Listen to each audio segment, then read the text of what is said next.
ভিতরে ট্রাকে খুন্দা মেরে ভরাই দিয়েছে। ভগবানের পেট সেট ফুলে গেছে, মাছি করতেছে, কুত্তা ভুলনে টানাটানি করতেছে। আমরা খাইলে ভগবান এগুলো দিয়ে পূজা করো, এগুলো দিয়ে পূজা করো। হ্যাঁ করে যদি আপনার কথা শুনেন, আপনারা আসলে তো আসামে থাকেন না বা আপনারা মেঘালয়ের মানুষ জানেন না, ওদিকে অনেক প্রবলেম। আচ্ছা আপনি কোন কি করো, কি টার্গেট ইসলাম, টার্গেট কি? টার্গেট কি?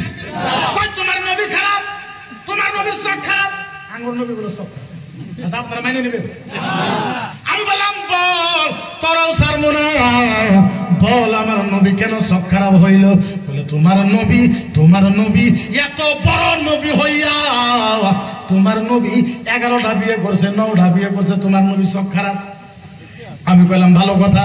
আমি বললাম বন্ধু, তোমার কথার ভিতরে যুক্তি আছে বন্ধু। একটা কথা, আমার নবী যদি 11টা বিয়ে করলেই চোখ খারাপ হয়, ভগবান শ্রীকৃষ্ণ 16,108টা বিয়ে করছে।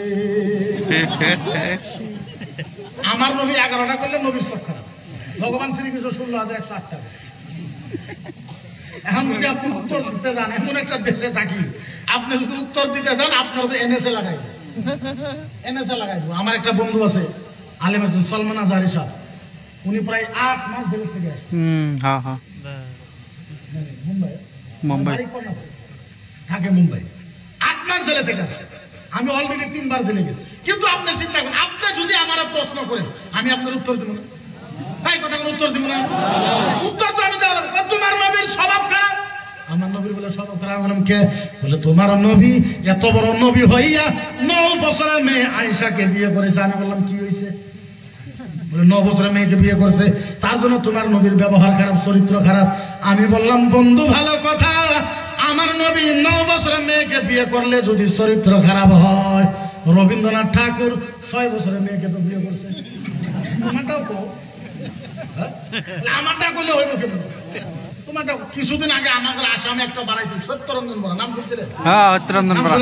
শুনছি, আমার চোখ শুনছি। হ্যাঁ কয় যে কোরআন জ্বলাই দেবো, আসামে যত কোরআন জ্বলাই হে কোরআন জ্বলাইবো, আর আমরা নকশি শুনতে বয়ে থাকবো। আমি কইছি বন্ধু জ্বলা জ্বলা জ্বলা জ্বলা জ্বলা, কয়টা জ্বলাইবি? বন্ধু জ্বলা, কয়টা জ্বলাইবা এক রাত্রের ভিতরে?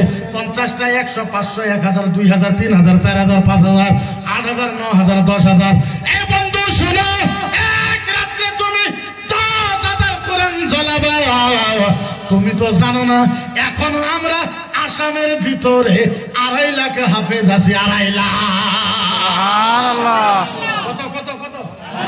2.5 লাখ। বন্ধু তুমি আগের রাতে 10,000 কোরআন জ্বলাই দিবা, তারপরের দিন 2.5 লাখ হাফেজ মিলা 50,000 কোরআন লেখা ফেলাইবো। সুবহানাল্লাহ। বন্ধু একটা কথা, তুমি তো কোরআন জ্বলাইবা, আমরা তো কোরআন লিখতে পারবো। তুমি তো কোরআন জ্বলাইবা, আমরা তো কোরআন লিখতে পারবো। ও বন্ধু শোনো, যদি কেউ রামায়ণ জ্বলায় দেয় কি করবা? সারা আসামের ভিতরে রামায়ণের একজনও হাফেজ নাই।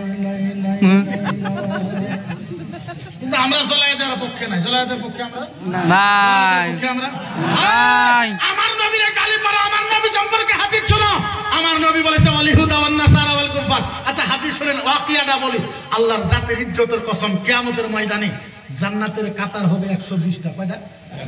আরো জোরে কয়টা? 120টা। 120টা জান্নাতের কাতার হবে কিয়ামতে। মজার কথা এইটা, 80টা জান্নাতের কাতার হবে নবী মুহাম্মদ রাসূলুল্লাহর উম্মত।